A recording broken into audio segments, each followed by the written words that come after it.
Hello, ladies and gentlemen, it's Wisman15 back with another online battle. This one, too, is from the tournament, the Medieval 2 Total War Gaming Group tournament that's going on with 60 players. Single-style elimination with very standard rules. There is, you can check my live recordings of the tournament for a link, since I'm too lazy to put it in this one, probably. And, yeah, so those are going to count as my official tournament series, but these are extras of any other players who wish me to upload. So if you are one player in the tournament and you want me to have their replays, then please do send them in, and I will upload them over time as I go. I still have, I think, two more, or one more. One definitely from Procopius, and maybe a second one from him, I'm not sure. So, we have right here a game with Explicit D.A. playing as the Holy Roman Empire, and we have Pakon, the Heat, playing as Portugal. I think that was the same one who beat Iron with the same Rush army, probably, too. And, yeah, it seems identical to the last one, with a lot of the conquistadors, and yeah, he's got those hidden dismounted Portuguese knights that are great anti-cav. He uses them very well. And he's got his conquistadors that he loves to use, probably because they're speed, and the Knights of Santiago. Truly, I do think Spain might be a better Rush army option, but I guess he likes Portugal, so that's fine. So looking at the different army for this battle, it's Swiss D.A., Holy Roman Empire. He's got his standard 4 crossbowmen, I think without armor upgrades, 3 units of Landsknecht pikemen, probably with attack upgrades, I would guess. He's got a few units, 6 heavy infantry, 7 heavy infantry, a mix of Imperial and Feudal Knights, probably with armor and attack all. And then he's got his lovely cav, Teutonic Knights. How many of them? 4? Yes, 4, and then probably a unit of Imperial Knights, yes. And of course the General's Bodyguard. So very standard. We'll see how it goes with this rush, because since he has no archers, it's probably rush. I hope it's a rush. Or he could just sit down and get shot. Would be fun. Let's go. Let's see how his rush goes. I think that I have no idea who wins this. And if you hear any shouts in the background, my family's playing a game, so let them have their fun. They tried to force me to play. I'm like, no, don't make me, don't do this, because I'm just sick of that game. You don't understand. So, interesting. He's just going for a nice little stroll.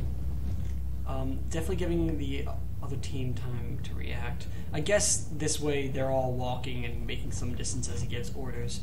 I wish there was a way to pause and then give all your units orders so they would run out, since you can't pause the game in a multiplayer battle, just so they're all in sync and not all running out in different crazy orders. And this is that didn't seem right, but alright.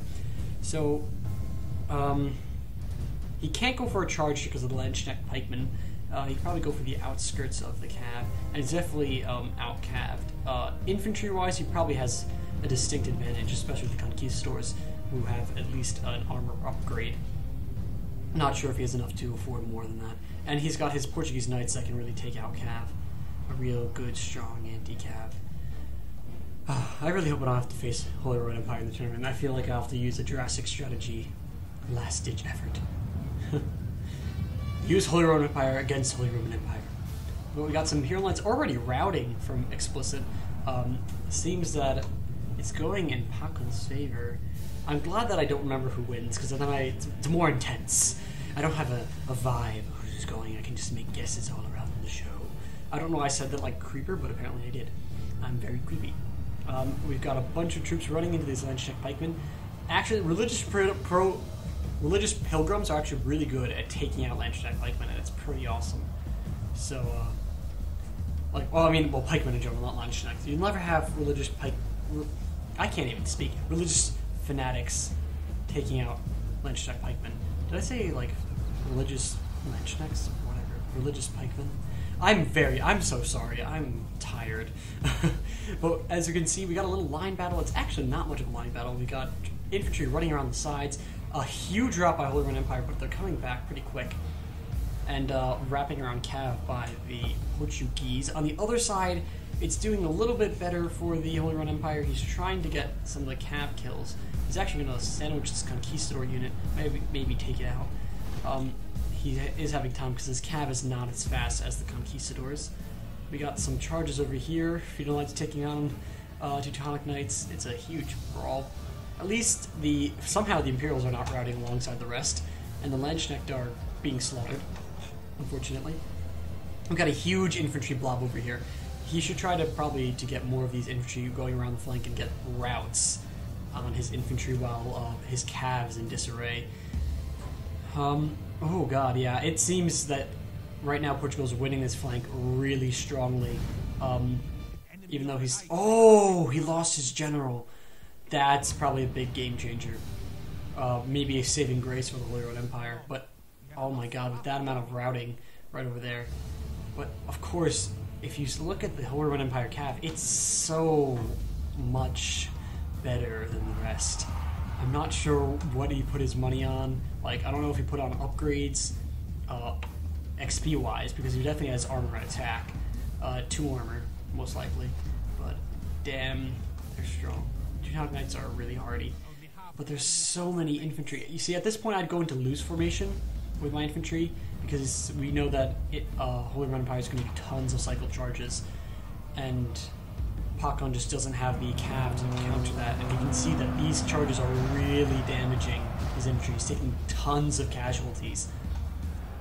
And oh yeah, Hitchery just has cav left pretty much. Cav and a little bit of infantry, not much. He's got some Imperial Knights coming back, but they were ultimately beat. I think Rushes are very, very strong and very, very hard to beat. Rushes, maybe they're a little bit OP, not sure. But it's not like you can't make a rule. No rushing. Rushing not allowed. I guess you could and just be like, you have to have 4 archers. But then you could get like 4 peasant archers and use them as meat shield. So, I don't know. Don't know what to say to that. Alright, so we just got infantry blobs. He really needs to spread these out, because cav charges will take huge tolls when they're in such dense numbers right now. Really, like, put them in loose formation, spread them out, but you see they're all running in a line. That charge, if he could like at least take half as much of a charge if he was in loose formation. Or maybe if you counter charge, you could at least get more kills on cav. I guess he's trying to box them in. He is getting some kills against the Teutonic Knights, dwindling their numbers. But geez, this is actually getting really close. I think that Holy Roman Empire is going to win it though now, based on the fact that he has cav and he can just do so many cycle charges, and Portugal's not going to loose formation, trying to limit his casualties, especially with archer fire all around him. And over here, this is just going to rout him. We actually have Holy Roman Empire infantry still holding the front lines, surprisingly enough. And of course, Portugal doesn't have his general anymore, which is a huge, oh my god, yeah, it actually says it's in favor of the Holy Roman Empire now. Because Holy Roman Empire never lost his general. Probably a big advantage. See, he's got them all the blob chasing 2 units of Teutonic Knights. I'm not sure if he's just like, I don't know what he's doing. You'd have to deal with those Teutonic Knights. Get one of these units to charge into them, which really, when you countercharge infantry, especially a small unit, into their cav, they take a lot more casualties in the charge. It's like, does it a dual effect? Like, you see right here, you can already see one of the Teutonic Knights taking damage. A peasant just killed a Teutonic Knight. Wow, that's impressive. But as you can see, he's in a blob now, so, yeah, and there's so many archers. Yep, there it goes. He just admits defeat. There wasn't much hope after that. Earlier, he should have gotten a loose formation, probably wrapped around more, tried to keep his general alive. I think the general loss really knocked him out. I think if he hadn't, he probably could have won it. But nice job by Explicit D.A holding off that rush. That was very impressive in my book, and I hope maybe I could face him in the tournament later on. And nice job by Pakon, good rush. I think you got unlucky with the general, and your cav was outclassed, especially with conquistadors, which is not the best charge. I would have tried to avoid fighting those Teutonic Knights, maybe. There's got to be something that can beat Teutonic Knights. Let's just take a look at his kills. General's Bodyguard getting 100. 1 unit Teutonic Knights, 167. Wow, that's a lot. 1 Feudal Knight unit getting 88 kills. Maybe some peasants. Imperial Knights not doing so hot, routing pretty quickly, 7 and 3. And his pikemen doing a lot better than those Imperial Knights, actually. Come on, Imperials, what are you doing? Alright, thank you for sending this in, this replay, Explicit D.A. I hope you guys enjoy this battle. If you have any to send me, even if they're not in the tournament, please go ahead. If they're in the tournament, please let me know, because they are a priority right now. And I just want to get them out and show everyone the tournament and all the different players. So thank you all for watching. Like, comment, subscribe, and I'll see you all in the next episode. Goodbye, my friends.